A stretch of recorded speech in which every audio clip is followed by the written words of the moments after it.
United States universities. One was the General Education Survey of Western Civilization.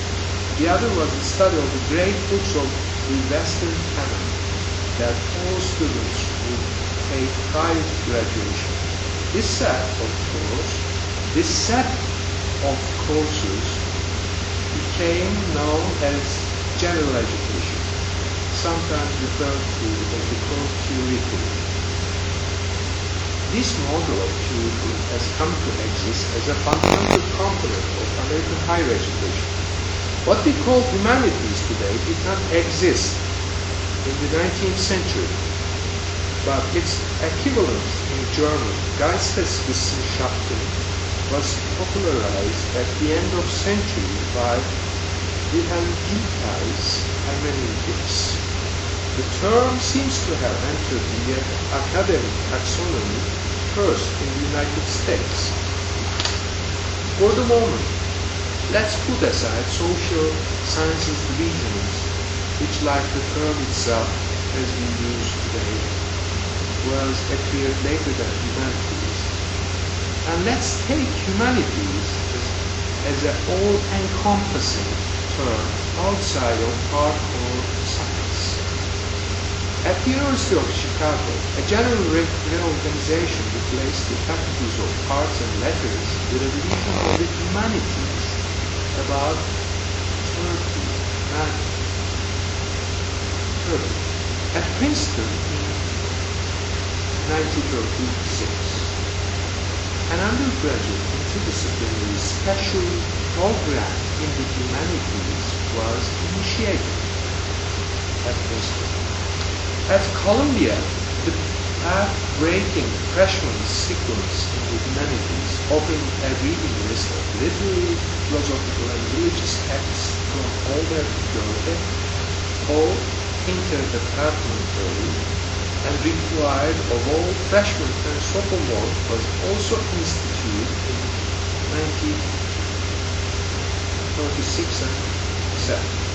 The most distinguished universities such as Harvard, University of California, Berkeley, Columbia, and Chicago are proponents of this type of education in various forms.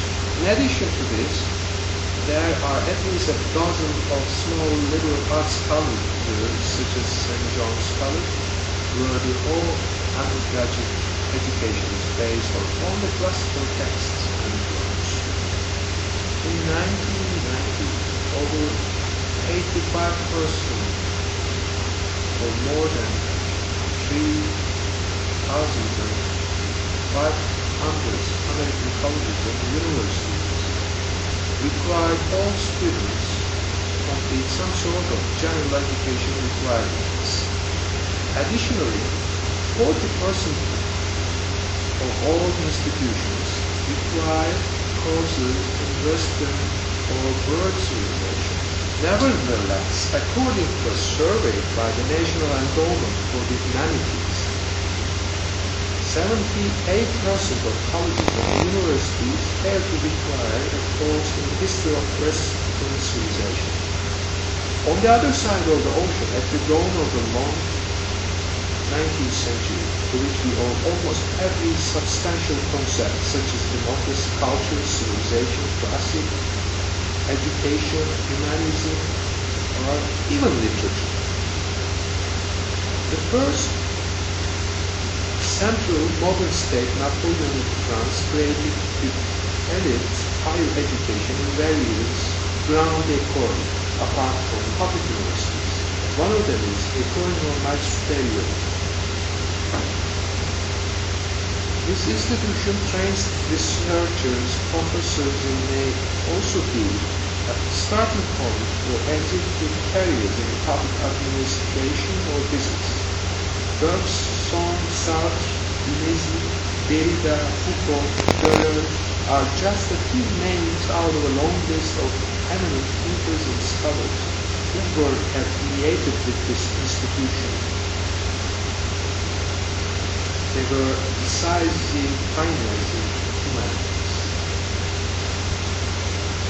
That school provided another sort of model for us. So, to be able to profit different outstanding experiences and experiments in liberal art education, and according to be able to build up a convenient proposal for humanistic graduate education, best way would be to make comparisons between different traditions inside and outside. In the Berkeley report in 1980, it's claimed that with a certain the humanities' central place in liberal education depends on connecting them with other fields of study without abandoning the valuable contribution of traditional discipline-centered courses in humanities. The points emphasis in this report were developing the mental capacities and historical knowledge needed for effective command of written and spoken English, enjoyment and informed judgment of the arts, understanding preferably based on knowledge of foreign languages of other cultures, analysis and assessment of ethical problems, issues of public policy, and the questions of value underlying science and technology. Rooted in language and dependent in particular on writing, the humanities are inescapably bound to literacy. From reading words of literature, history, and philosophy, or the symbolic texts of music in the visual arts, humanists proceed to elaborate their insights through language. That's another reason for rejecting the idea of higher education in a foreign language. For example, in most of the Turkish private universities, which were allowed 2 decades ago, there's at least one sort of mandatory civilization course, but sadly in English. The case in Turkey is all the more urgent and definite.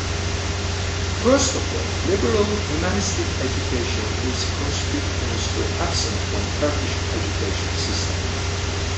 Secondary education is lagging behind in many respects, with worst among the OECD countries, and there is no attempt of reform for ages.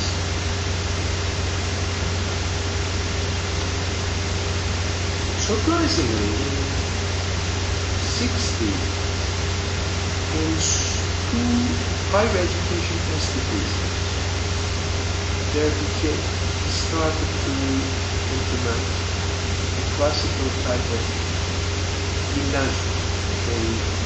They started to teach Latin, supposed to complement it with Greek, but somehow the whole idea was abandoned after 10 years or so. The project started. In Turkish higher education strategy, draft report prepared by Turkish Public Higher Education Board, there is no mention of humanities except once in the guise of some statistical data translated from English. In the Turkish example, where secular higher education has been established in the first decades of the 20th century, there was never been a gymnasium or some sort of elite humanistic secondary school conducting the teaching in Turkish. No integrated general education in higher education designed according to scientific humanistic goals. Finally, as stated by the authority of higher education councils, database, there is no academic research on those topics such as liberal arts, humanistic education, or tourism for any stage of educational system in Turkey.